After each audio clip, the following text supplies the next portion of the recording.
પંચમહાલ જિલ્લાના કલોલમાં સર્જાઈ છે ગેસ દુર્ઘટના। રામનાથ ગામે ફૂટ્યો છે ગેસનો બાટલો ફૂટતા 15થી વધુ લોકો ઇજાગ્રસ્ત થયા છે। તમામ ઇજાગ્રસ્તોને સારવાર અર્થે હોસ્પિટલ ખસેડાયા છે।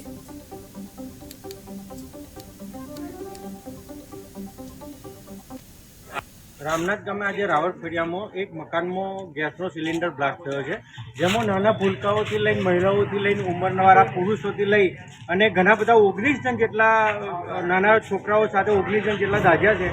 एमणे गामना युवानो द्वारा मदद लई अने एम्ब्युलन्सनी मदद लईने बधाने कालोल सिविलमां लाया हता रेफरलमां।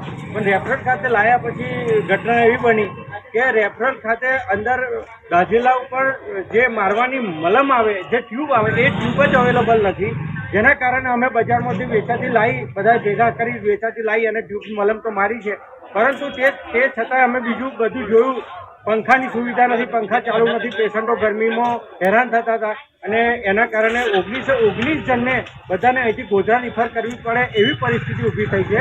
એટલે એમ્બ્યુલન્સમાં બધાને ટોટલ 19 જણને હાલ ગોધરા યુવાનો દ્વારા ખસેડવામાં આવ્યા છે, ડોક્ટરે રિફર કરી આપ્યા છે। તો મારી સરકારશ્રીને બે હાથ જોડીને નમ્ર વિનંતી છે, આજે રામનાથમાં થયું છે, કાલોલ તાલુકાની આ રેફરલ હોસ્પિટલ છે, તો મારી સરકારશ્રીને નમ્ર વિનંતી છે આવી પ્રાથમિક સુવિધા હોસ્પિટલમાં હોવી જરૂરિયાત છે। નહીતર તો આવા નાના નાના ભૂલકાઓ નાની પ્રાથમિક સુવિધાના અભાવના કારણે મૃત્યુ પામશે। આજે ઓછી નાની ઘટના તો ના જ કહેવાય, 19 જણ જેટલા દાઝ્યા છે।